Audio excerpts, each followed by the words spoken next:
Welcome to my Golden Dawn virtual experience of the Neophyte initiation ritual. The Neophyte initiation ritual is numbered 0 in a circle and 0 in a square. The Golden Dawn initiation rituals correspond to numbered paths and spheres on the Hebrew tree of life. The Neophyte initiation ritual, which Neophyte meaning newly planted, as in the newly planted initiate or seed of awareness, the newly planted seed of Christ consciousness in the initiate, is numbered 0, 0, signifying a point of no dimension and somehow all dimension. To talk about the various motifs and reoccurring themes and structure of the Golden Dawn rituals is truly an engrossing topic that has filled volumes, but for now we're going to just think about certain key points. One of the major themes of Golden Dawn initiation and Magick is that of a kind of light, as in the name Golden Dawn. This light proceeds from the sun and is part of, or an aspect of, the cosmic Christ within us. Cosmic as in transcending limitations that humans may put on this light, as in, this is my light Jesus, this is my light Vishnu. The Golden Dawn does indeed use the older Kabbalistic term name Yeshua, which is the probably more proper name for Jesus, Jesus being a corruption of what that prophet, child of God, was called on earth. As in this Christ consciousness that the Golden Dawn equates with the sun. Not to talk too much about the various ideas that grow in more silent inner places, but this sun is a cosmic sun, just as the Golden Dawn's connection with the Christ light is a cosmic Christ light, a cosmic consciousness transcending worlds. And in this initiation ritual, one of those worlds is the world of the initiate, with his or her desperate wills and senses of self and selves, desperate ideas and thoughts, various good and bad and mixed, going towards different ends. And the purpose of the Golden Dawn Neophyte ritual is to bring that little world, that neophyte, into contact with his or her guardian angel, his or her representative from the Christ, the beyond, that's also here. This guardian angel, the Golden Dawn refers to as a higher genius, much like Socrates' daemon that guided him in life. But this higher genius is part of our inner selves as well. If you find yourself more identified with a feminine concept of this higher guiding angelic presence within, you can even refer to this as a higher Juno. The more masculine way of saying it is a higher genius. In this ritual initiation virtual ceremony, any aspects that seem cross with you or uncomfortable or somehow evoke feelings that are negative, you can of course make a mental note of what may or may not be the reason that there's some kind of a negative association or trigger there, but feel free to change any of the details or aspects of the ritual, keeping in mind the positive intent and purpose of the structure and the whole ritual. But as I go along, feel free to add or delete minor details As long as your intent is pure and you're sticking with the natural order of progression, like the unfolding of a rose, then your initiation will indeed unfold in perfection. So to start out with, you may take a nice deep breath, releasing all tension from your body. Find yourself a comfortable position if you haven't already. Make sure you can be undisturbed and have time to cultivate this inner resource.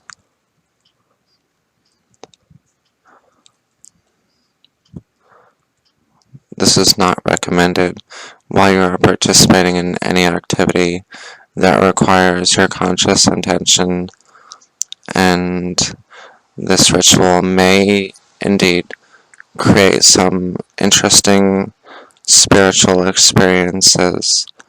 So be prepared and have time and space prepared to experience this unfoldment.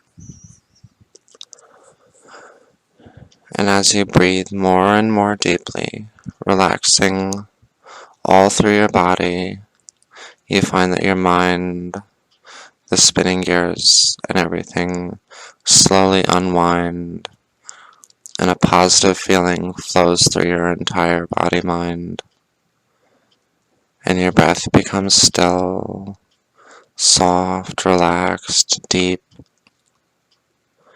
Everything is flowing naturally, as it should. All bonds are unfettered, all knots are untied, and everything flows properly. It's helpful that your chi flows throughout your body without interruption or tension, and finding quiet time to do this is very helpful. You may find yourself standing in a field before a mountain at just before dawn. You can see the minor light in the eastern sky and the stars overhead as well. And you get filled with a sense of anticipation and joy and grandeur. And as you walk softly through the field, noting the sounds of birds making their morning songs, you can find your way to the slope of this mountain.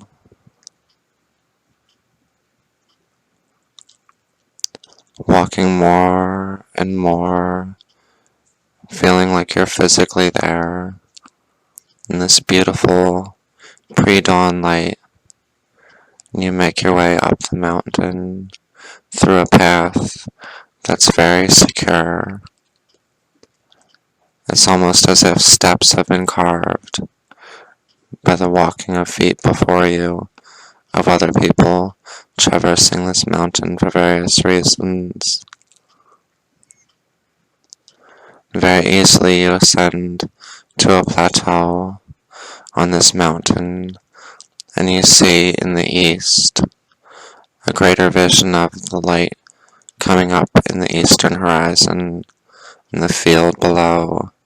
You feel the air is so deep and filled with positive energy, as it is every morning at this special time of spiritual awakening. As you look towards your left, you see a temple made of stone with moss hanging off of it.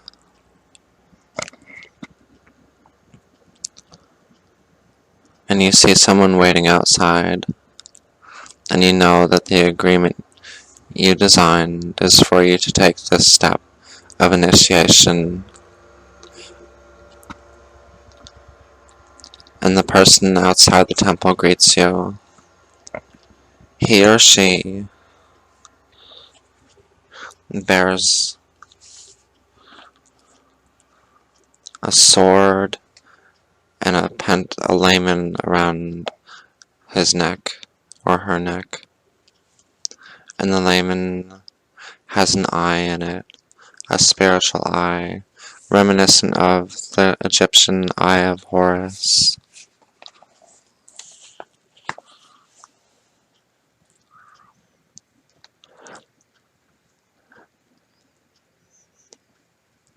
This sentinel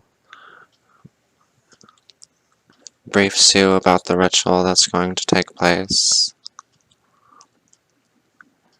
He or she tells you that you can do a meditation before the ritual takes place, wherein you'll consider a point. As you breathe deeply, you consider more and more of this point, and the sentinel tells you to think deeply about how a point in the system of mathematics and geometry is a designation of a non-dimensional position. As in geometry, a point may be a certain position on a diagram where two lines intersect, or a point can be the point where a line ends, or a point can be on each side of a line. However, during all of this, a point indicates no dimension. It only indicates the position on that two-dimensional or three-dimensional surface. And as your mind focuses deeply on this, a burrowing sense of the eminence of divine shining forth through all of nature fills you. And you think more and more about how every tree, every animal, every stone, every crystal, every single object and aspect of the Great Mother shines forth the eminence of the divine, and your mind starts applying connections between this simple point and the eminence of divine throughout all of nature. And you breathe and relax more, feeling very secure in all of this. And the sentinel tells you that spirit is a circle whose center is everywhere and whose circumference is nowhere.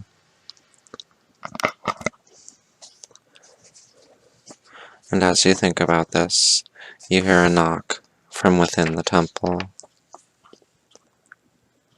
In your second mind's eye, perhaps, you hear the Charax holding a lamp and a wand standing in the temple.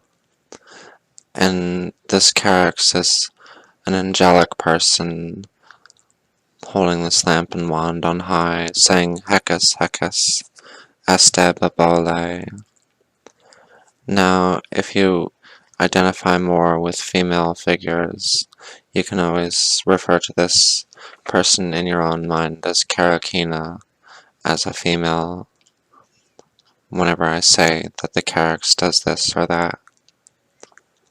And she says, Hecus, Hecus, este babale, and then walks clockwise to her place by the door of the temple, as you are still without. What happens in the temple is that the Hierophant, or if you prefer a female guardian, then every time I say Hierophant, you can replace it in your mind with the word Hierophantria, just as in any detail of this ceremony. The Hierophantria knocks and says, Soarers and freighters of the Golden Dawn Temple of the Stella Matutina, assist me to open the hall of the Neophytes. The Hierophant, of course, wears a red cloak and has a layman with a rose and a cross and has a scepter. The Carax goes to the door and knocks, and from your vantage point outside, the sentinel knocks in return on the door. And in your sense of awareness, you know that this Carax says within the temple, "Very honored Hierophant, the hall is properly guarded." And the Hierophant says, "Honored Heres, or if you prefer a female, honored Here, guard the hither side of the portal and assure yourself that all present have witnessed the stella matutina." And the Heres, who is wearing a black cloak and has a layman and a sword, goes to the door and stands with his or her sword erect, the Carokina being on his right with a lamp and wand, and says, "Freighters and soarers of the Order of the Stella Matutina, give the sign of the Neophyte." And everyone within the temple throws their arms over their heads and forward, and steps loudly with their left foot.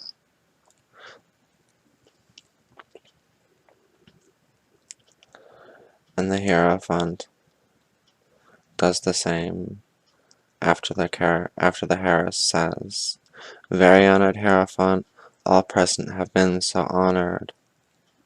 And the Hierophant reaches forward with his or her arms over his head, and then forward with the left foot going forward. The sign of the Enter, this symbol is called. And everyone else puts their hands to their lips, giving the sign of silence in return.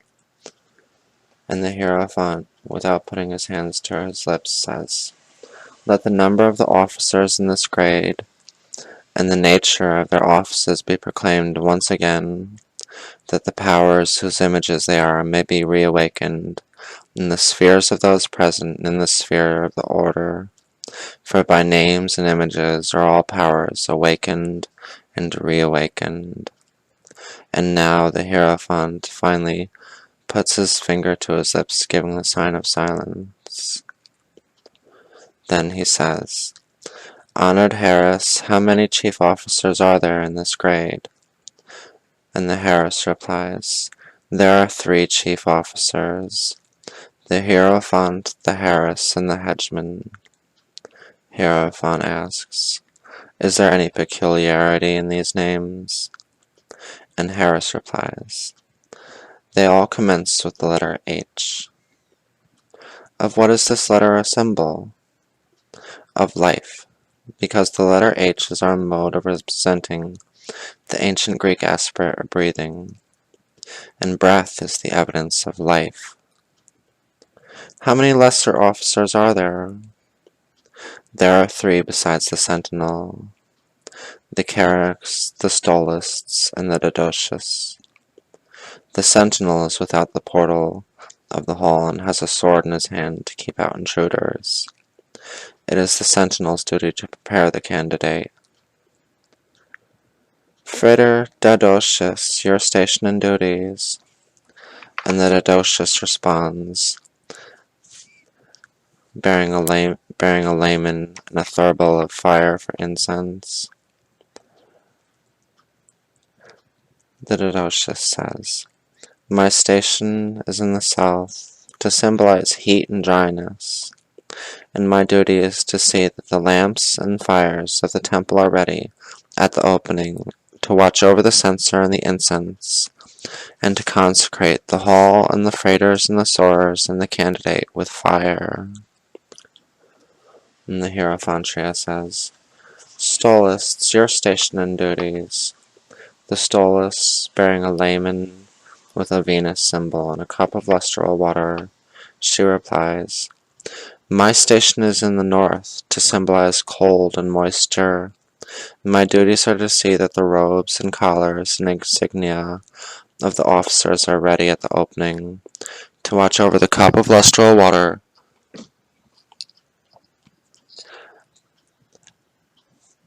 and to purify the hall and the soarers and the freighters and the candidate with water."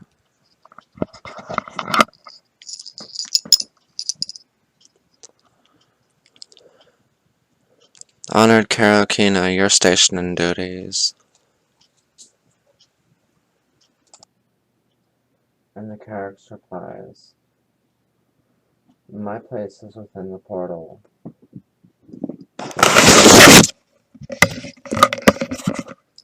My place is within the portal. My duties are to see that the furniture of the hall is properly arranged at the opening, to guard the inner side of the portal, to admit the freighters and soarers, and to watch over the reception of the candidate, to lead all mystical circumambulations, carrying the lamp of my office, and to make all reports and announcements. My lamp is the symbol of the hidden knowledge, and my wand is the symbol of its directing power. And the Hierophant asks the hegemon, your station and duties? And the hegemon replies, my station is between the two pillars of Hermes and Solomon, and my face is toward the cubical altar of the universe. And the hegemon wears a white cloak and has a layman and scepter.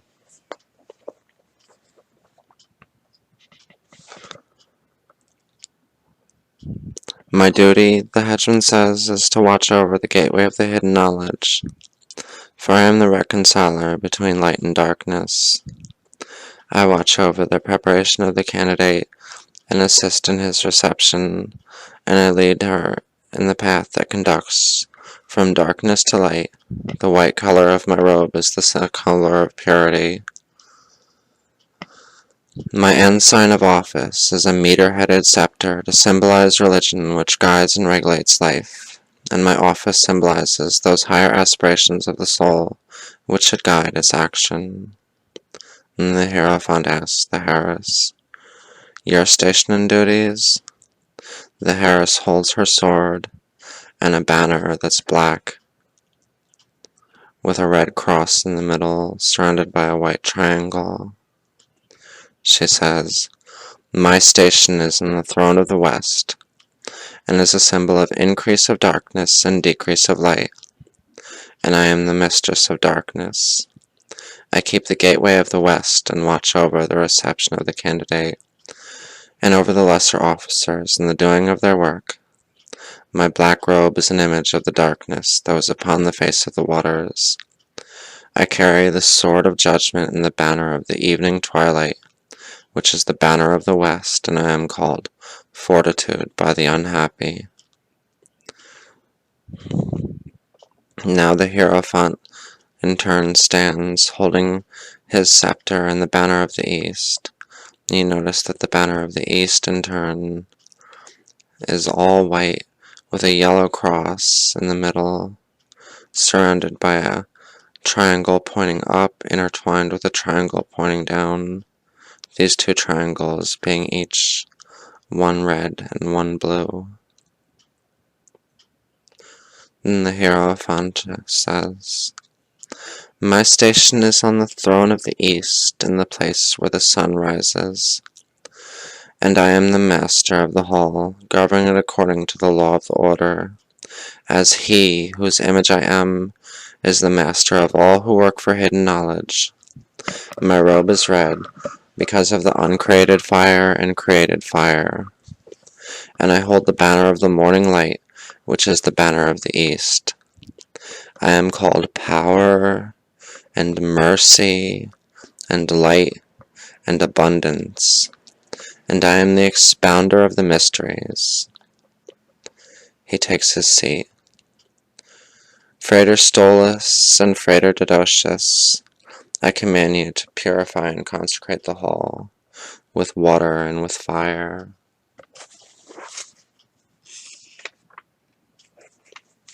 Stolus goes to the east, carrying her cup of lustral water. She faces the Hierophant and makes a cross in the air with her cup, and sprinkles a few drops of water 3 times toward the east.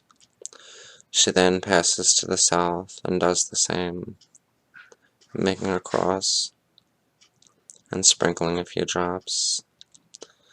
And at the west she makes a cross and sprinkles a few drops, and at the north she makes a final cross and sprinkles a few drops. Now she returns to the east and holds the cup on high and says, I purify with water. The Didocious, carrying the incense thurible, follows Stolas and goes to the east, raising his incense censer and swinging it 3 times toward the east, and does the same at the south, the west, and the north of the temple. After censing each quarter with incense 3 times and returning to the east, where he completes the circle, he raises his censer on high and says, I consecrate with fire. And now the Stolas and Didocious return to their place towards the west of the temple, and the Hierophant says, Let the mystical circumambulation take place in the pathway of light. And the Hierophant holds the banner and scepter on high, and the Charax goes with lamp and wand to the northeast, followed by Hedgeman and Harris with banner and sword, Stolas with cup and Didocious with censer, and last the sentinel with the sword. And as they make this procession past the Hierophant, they make the sign of Horus, which is the sign they had already made with putting their hands forward and their left foot forward. They do this as they pass the Hierophant each time. And as the Heiress reaches her throne, she stops, but the rest of them proceed on in making the circle. And on the second time of making the circle, clockwise, as it were, Hedgeman takes his seat, and the officers pass Hierophant 3 times, and then they all take their places. Finally, the mystical circumambulation, symbolic of the rise of light, is accomplished. Let us adore the Lord of the universe in space. And everybody rises and puts their hands over their heads, making the sign of Horus with their left foot forward towards the east. Holy art thou, Lord of the universe. Holy art thou, whom nature hath not formed. Holy art thou, the vast and the mighty one, Lord of the light and of the darkness. And the Hierophant, the Heiress, and the Hedgeman raise their wands and swords in salute, and then sink them, as they make the sign of silence with their finger to their lips. And the Hierophant continues, Frater Charax, in the name of the Lord of the universe, I command you to declare that I have opened the hall of the Neophytes. And the Charax with lamp and wand goes to the northeast of the temple and faces west. Raising his wand, he says, In the name of the Lord of the universe, who works in silence, and whom naught but silence can express, I declare that the sun has arisen, and the shadows flee away. And he returns to his place. And now the Hierophant knocks with his scepter, as does the Heiress, and as does the Hedgeman. And the Hierophant knocks once again and says, Cabs. And the Heiress knocks once again and says, And the Hedgeman knocks again and says, Pect. The Heiress knocks and says, Conks. The Hedgeman knocks and says, Om. And the Hierophant knocks and says, Pox. The Hedgeman knocks, Light. The Hierophant knocks, In. The Heiress knocks, Extension. The Hierophant says, Freighters and soarers of the Temple of the Golden Dawn, I have received a dispensation from the greatly honored chiefs of the Second Order to admit and he says your name. To the 0 equals 0 degree of Neophyte, honored henchmen bid the candidate prepare for the ceremony of admission and superintend his or her preparation. The henchmen knocks on the door,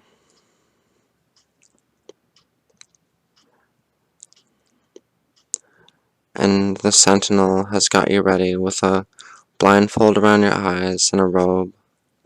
And the henchman sees that it all fits perfectly and wraps a cord 3 times around your waist. He then leads you to the door and gives a return knock. The candidate seeks for entrance, he says. And the Hierophant says, I give permission to admit. And he says your name, who now loses his name and will be henceforth known amongst us as. And he attributes to you a magical name you have chosen.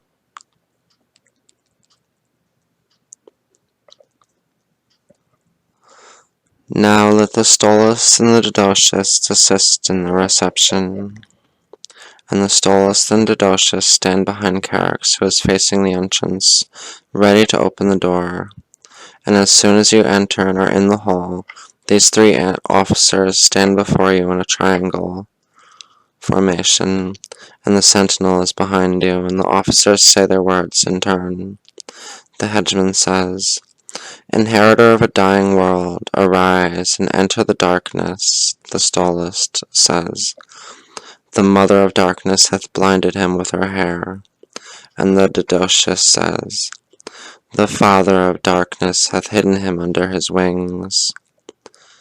And the Hierophant says above all, His limbs are still weary from the wars which are in heaven. And the Charax says, Unpurified, unconsecrated, thou canst not enter our sacred hall. So the Stolus comes forward, dipping her hand in the lustral water, and makes a cross on your brow, sprinkling you then 3 times. I purify with water, she says. And the Didocious comes forward and makes a cross over you with the censer of incense, waves it 3 times.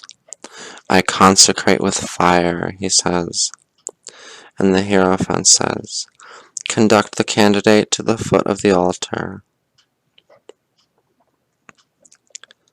Now that you are on the altar of the center of the room, he says, Inheritor of a dying world, why seekest thou to enter our sacred hall? Why seekest thou admission to our order? The hencman speaks for you. My soul wanders in darkness and seeks the light of the hidden knowledge, and I believe that in this order, knowledge of that light may be obtained. And the Hierophant says, We hold your signed pledge to keep secret everything that relates to this order. I now ask you, are you ready to take the solemn pledge in the presence of the assembly to keep secrets and mysteries of this order inviolate? If you are willing, you say, I am. And the Hierophant resumes, There is nothing contrary to your civil, moral, or religious duties in this obligation. Although the magical virtues can indeed awaken into momentary life in the wicked and foolish hearts, they cannot reign in the heart of any that has not the natural virtues to be their throne. He who is the fountain of the spirit of man and of things came not to break but to fulfill the law. Are you ready to take this oath? And if you are ready, you say, I am ready. And the Hierophant continues, Then you will kneel on both your knees. And the Hierophant comes east of the altar that you kneel before with his scepter.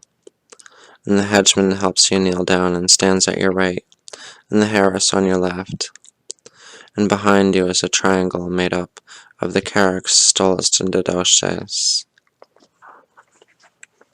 And the Hierophant asks for your right hand, and he places it upon a symbol on the altar, a red cross and a white triangle merged together. Place now your left hand in mine, and bow your head. Repeat your full name by which you are known on earth, and say after me, I,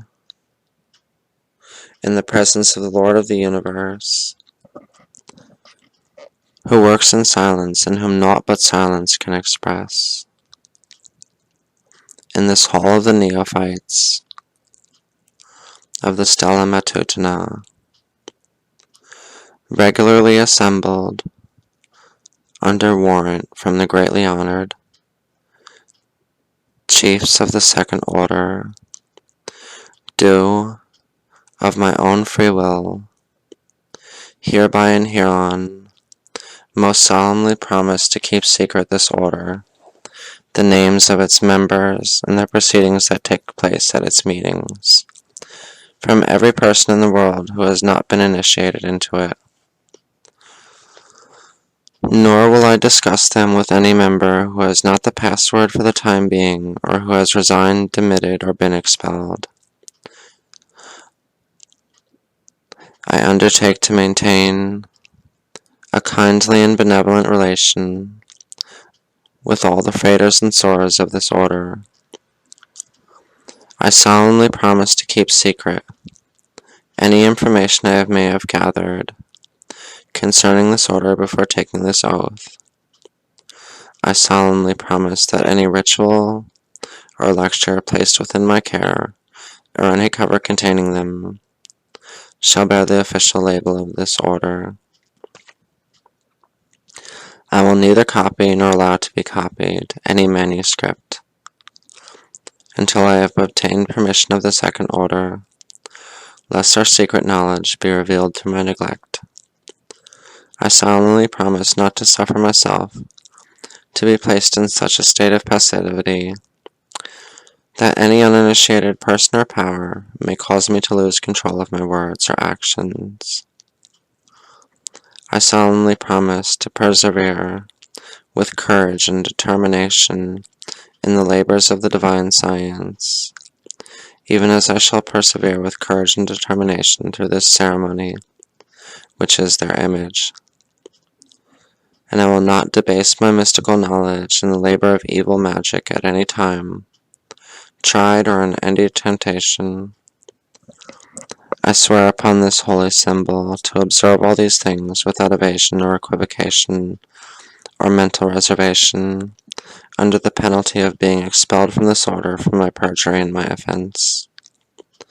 Furthermore, if I break this my magical oath, I submit myself by my own consent to a stream of power set in motion by the divine guardians of this order, who live in the light of their perfect justice, and before whom my soul now stands. They journey as upon the winds, they strike where no man strikes, they slay where no man slays. And as I bow my neck under the sword of the Horus, I do commit myself unto their hands for vengeance or reward. So help me, my mighty and secret soul, and the Father of my soul, who works in silence, and whom naught but silence can express.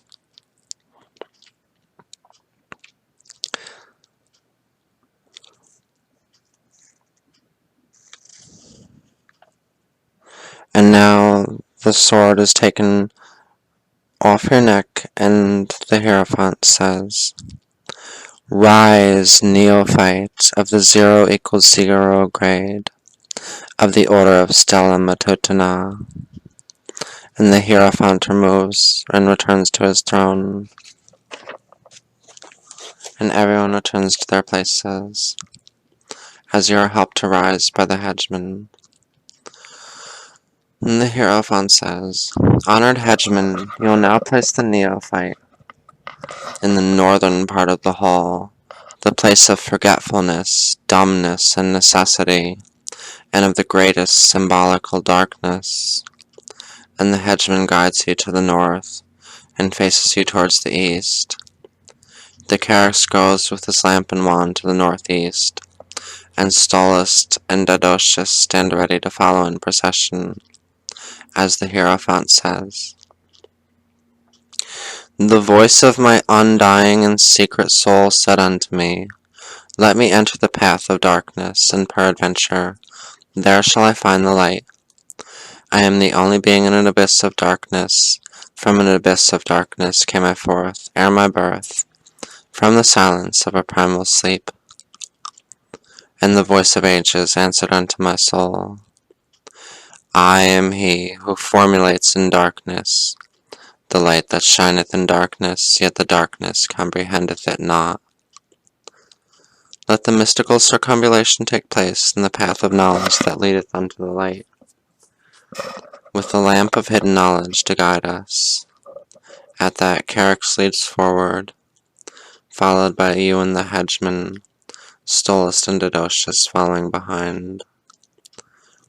And you pass, walking clockwise through the circle, and the Hierophant gives one knock as you pass.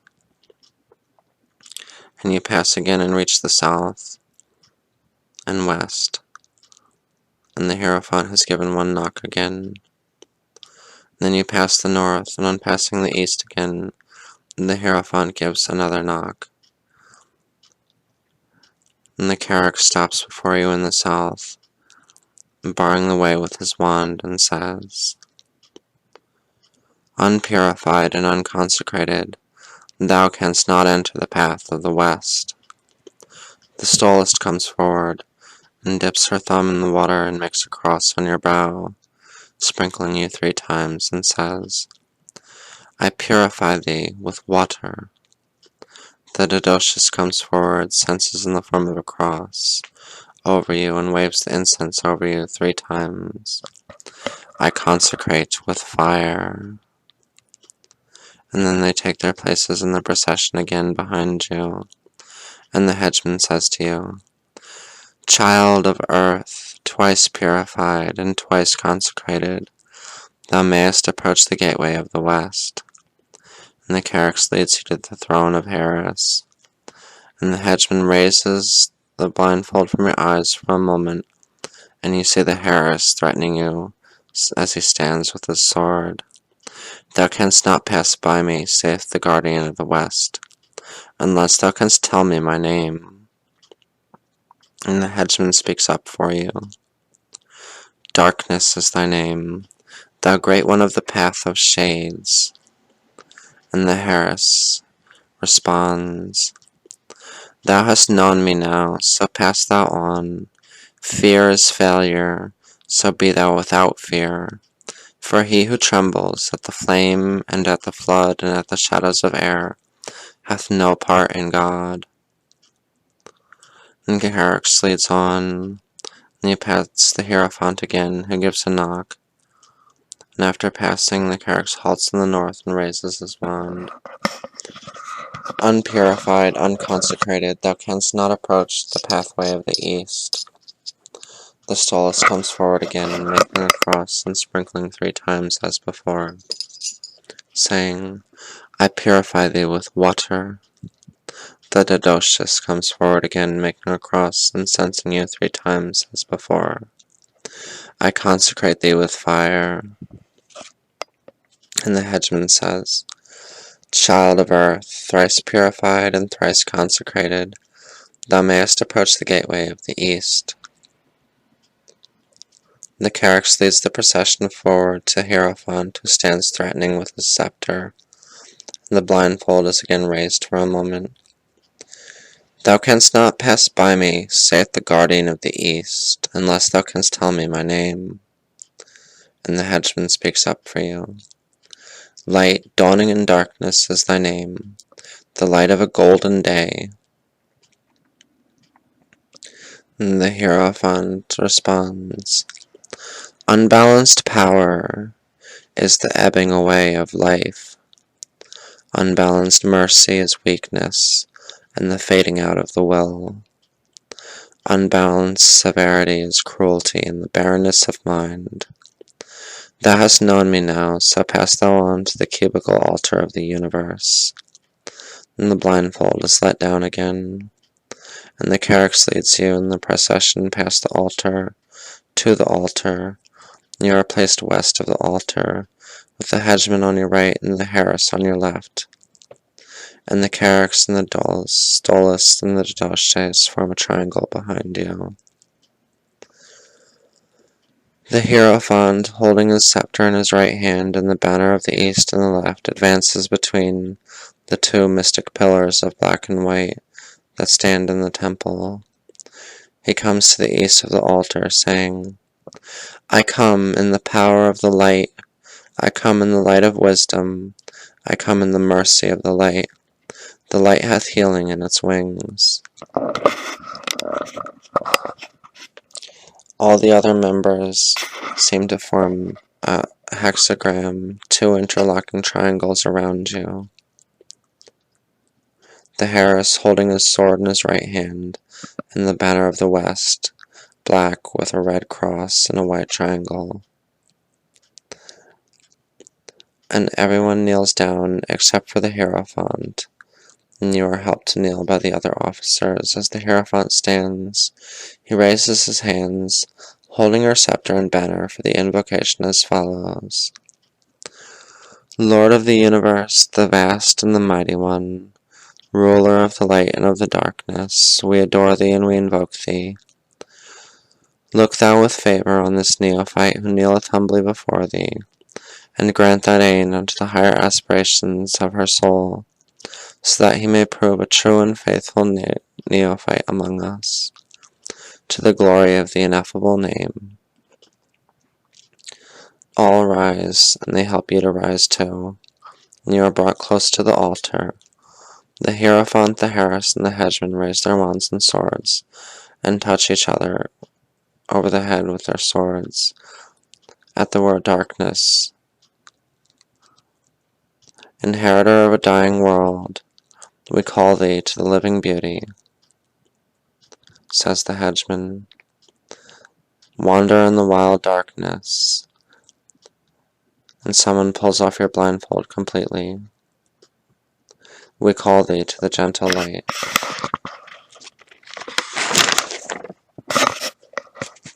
Long hast thou dwelt in darkness, says the Hierophant. Quit the night and seek the day.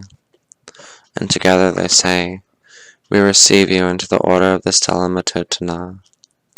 Cabs, am, pect, conx, pax, light in extension.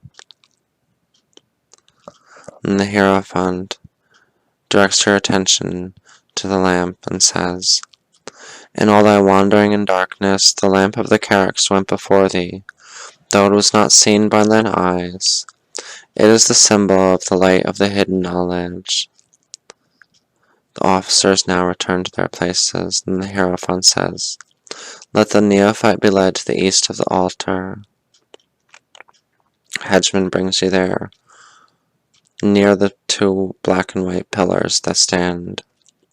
Honored Horus, give the neophyte the secret signs, token, and words, together with the present password,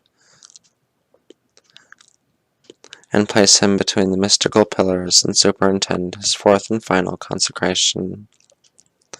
Horus passes by the pillars and he comes around to the east, and hegemon advances to meet him and take from him the sword and the banner.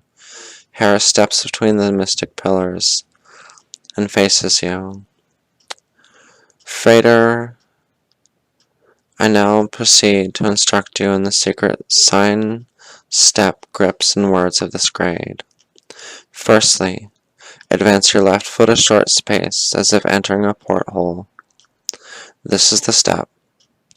The signs are two. The first, or saluting sign, is given thus. Lean forward and stretch both your arms out thus. It alludes to your condition in the state of darkness, groping for light. The second sign is the sign of silence and is given by placing your left forefinger on your lip thus. It is the position shown in many ancient statues of Harpocrates, and it alludes to the silence you have sworn to maintain concerning everything connected with this order. The first sign is always answered by the second. The grip or token is given thus. Advance your left foot, touching mine, toe and heel. Extend your right hand and grasp mine, fail and try again, and then succeed in touching the fingers only. It alludes to seeking guidance in darkness. The grand word is harpocrat, and it is whispered in this position, mouth to ear in syllables. Harpocrat.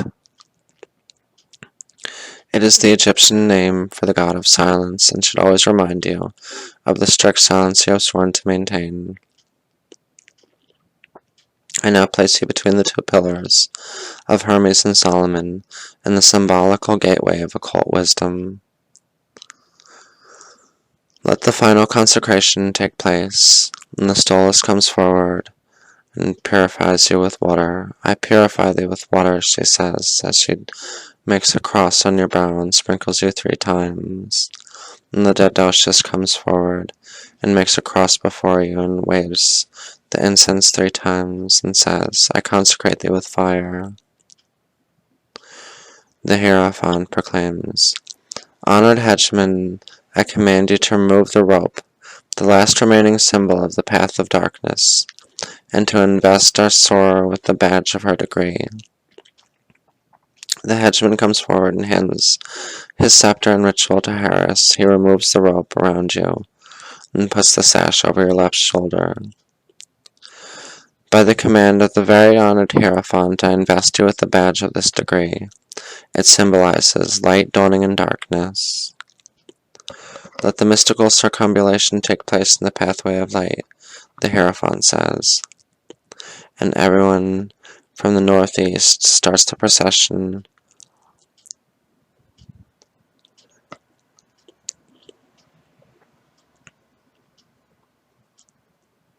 And they move clockwise in the circular rotation before the Hierophant. And the Horus stops on reaching his throne on the first pass. The hegemon returns to between the pillars after passing the Hierophant twice, and directs you to follow the Charax, who with the other officers pass the Hierophant thrice. After the 3rd passing, while making the circle, the Hierophant says, Take your place northwest of Stolist. Charax helps by indicating this and goes, followed by the Stolist, who falls out to the north and returns to his place. The Charax replaces the rose, a lamp, a cup, and a paten of bread and salt on the altar. All are seated, and you hear the Hierophant saying, The threefold cord bound about your waist was an image of the threefold bondage of mortality, which amongst the initiated is called earthly or material inclination, that has bound into a narrow place the once far-wandering soul. The hoodwink was an image of the darkness, of ignorance, of mortality, that has blinded men to the happiness and beauty their eyes once looked upon. The cubical altar in the center of the hall is an emblem of the visible nature, or the material universe, concealing within herself the mysteries of all dimensions, while revealing her surface to the exterior senses. It is a double cube because, as the Emerald Tablet has said, the things that are below are a reflection of the things that are above. The world of men and women created to unhappiness is a reflection of the world of divine beings created to happiness. It is called in the Sefer Yetzirah, the Book of Formation, as an abyss of height and an abyss of depth, an abyss of the east and an abyss of the west, an abyss of the north and an abyss of the south. The altar is black because, unlike divine beings who unfold in the element of light, the fires of created beings arise from darkness and obscurity.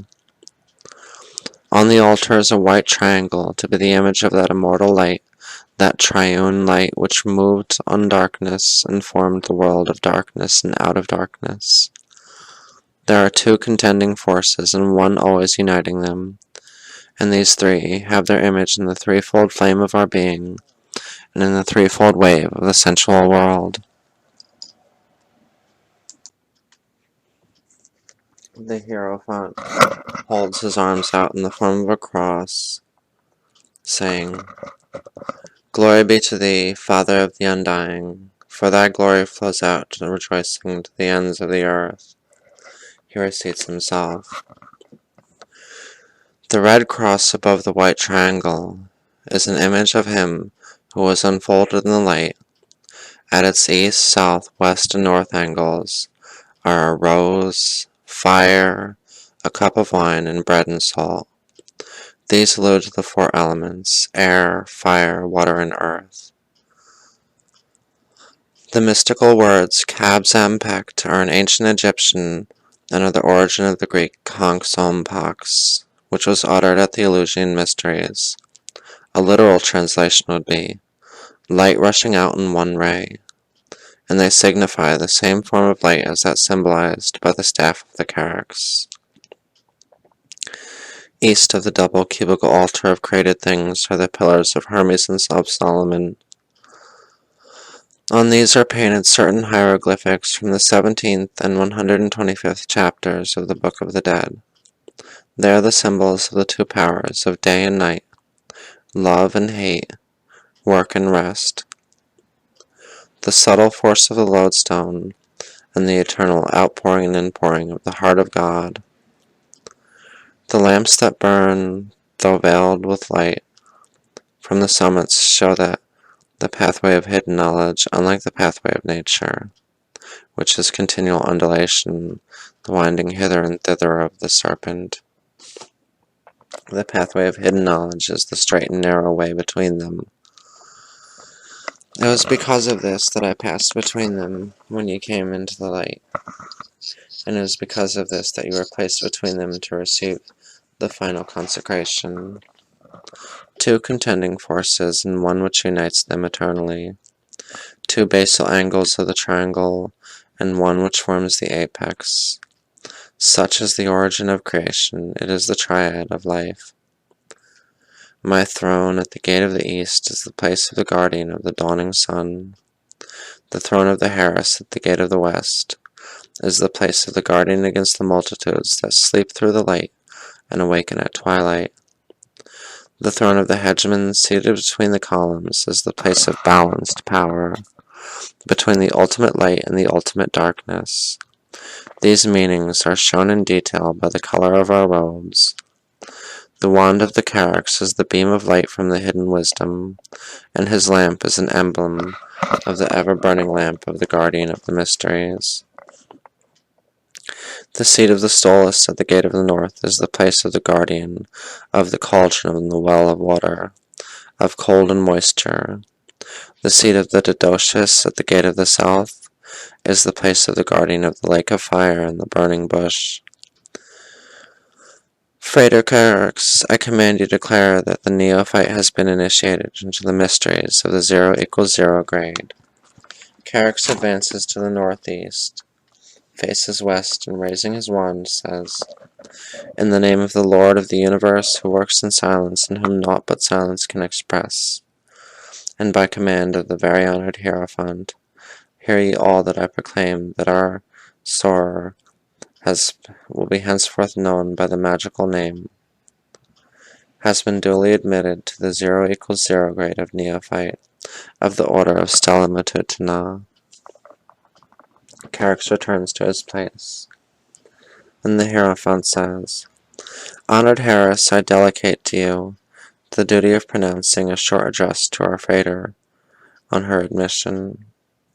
And the Horus says, to you, it is my duty to deliver this short exhortation to you. Remember your obligation in this order to secrecy, for strength is in silence, and the seed of wisdom is sown in silence, and grows in darkness and mystery.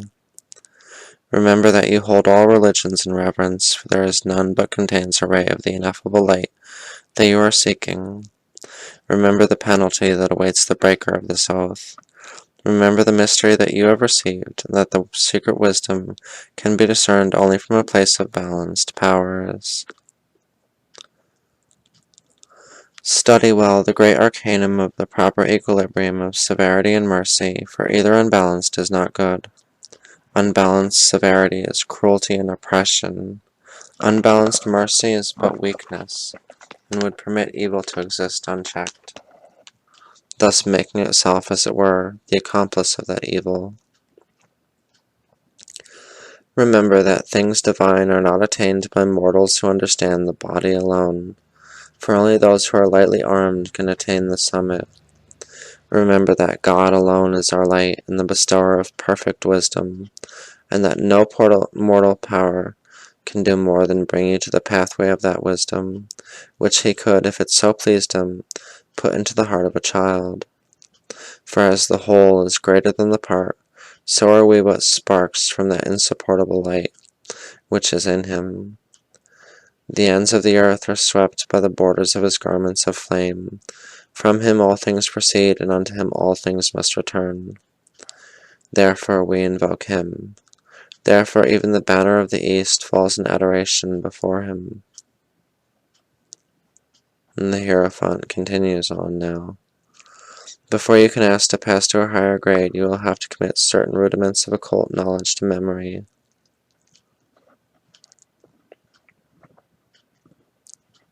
And the Charax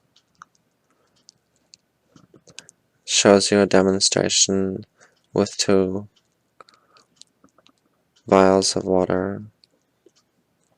She says, Nature is harmonious in all her workings, and that which is above is as that which is below.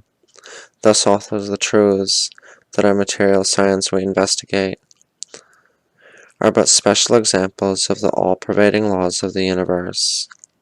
So within these 2 vials of pure and limpid fluid lie hidden and unperceived of mortal eyes the elements bearing the semblance of blood, and she mixes them together and they both turn red.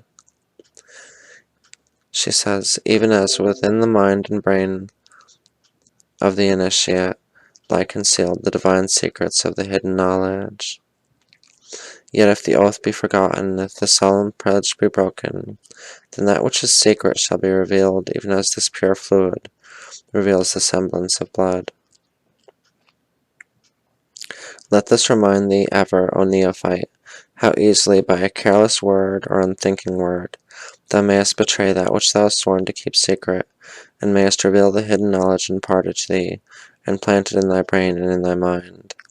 And let the hue of blood remind thee that if thou shalt fail in this oath of secrecy, thy blood may be poured out and thy body is broken. For heavily is the penalty exacted by the guardians of the hidden knowledge from those who wilfully betray their trust. And the Hierophant comes to the table and has you sign the register.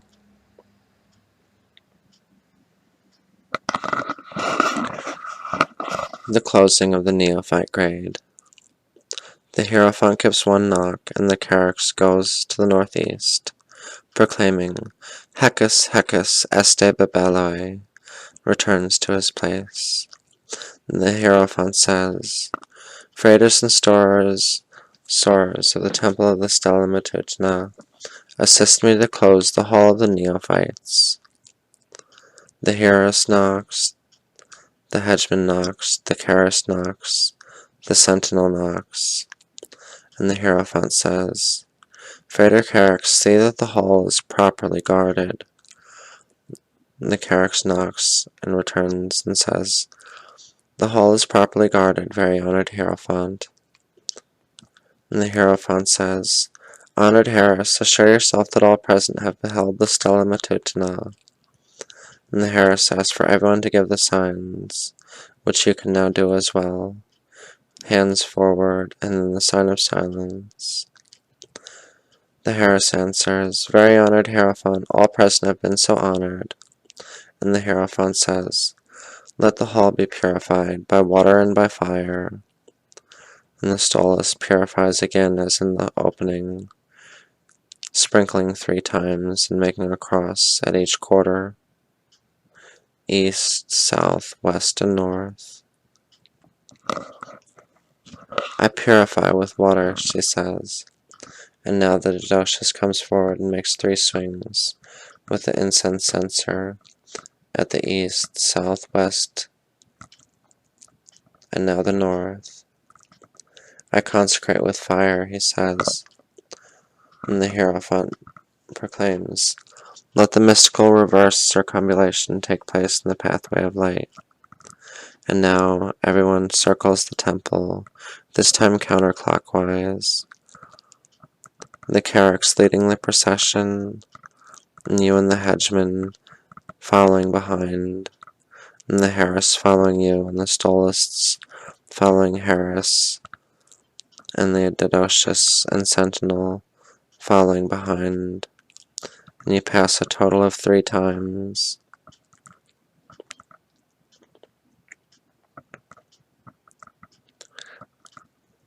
The mystical circumambulation is accomplished. It is the symbol of the fading of the light. Let us adore the Lord of the universe. And everyone faces east and makes the sign of putting their hands forward, the sign of the Emperor it's called.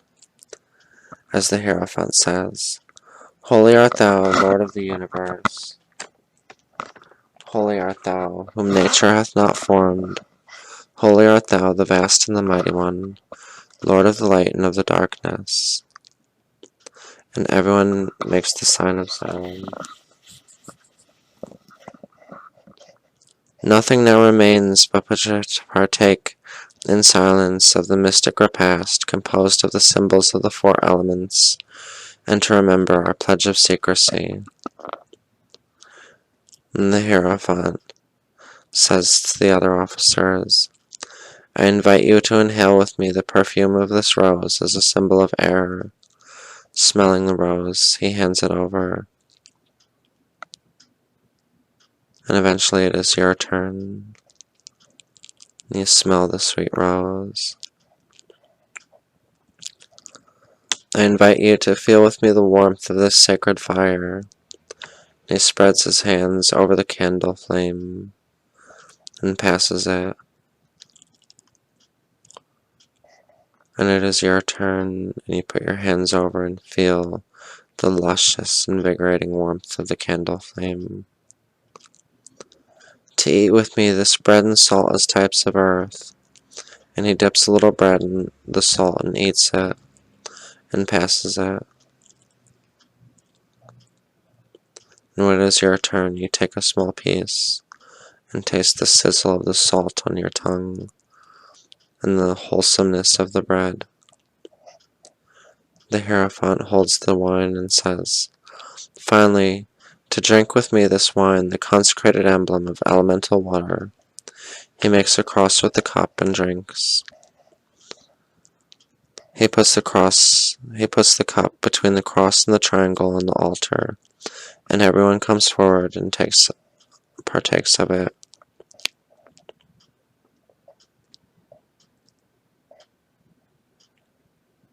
And as you partake of it, you notice the rich, wonderful taste of the wine.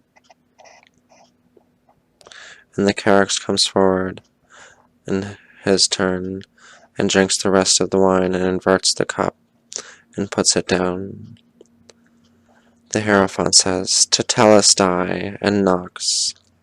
And the Harris knocks, the Hedgeman knocks, and the Hierophant knocks. Cabsam pect, conxom pax, light in extension. And everyone makes the sign of the Emperor towards the altar, and then the sign of silence again. And the Hierophant closes by saying, "May what we have partaken of here maintain us in our search for the quintessence, the stone of the philosophers, true wisdom and perfect happiness, the summum bonum."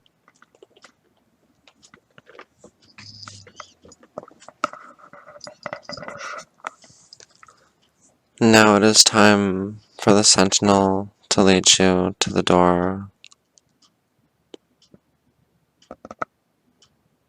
And you see that dawn has truly arisen, and you feel the joy all around you. And you give your peace to everyone in the temple, and they give their peace to you in return, in perfect love, perfect trust, and perfect peace. As you make your way now back down the mountain, you feel so much more connected to nature, so much more connected to the golden light and the sun beaming on the horizon. You feel so much more connected to the birds singing and to yourself.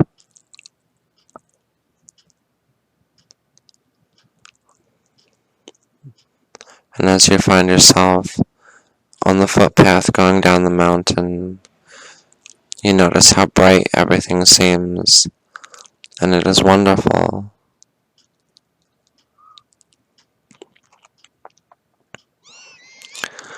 And as you take 3 cleansing breaths,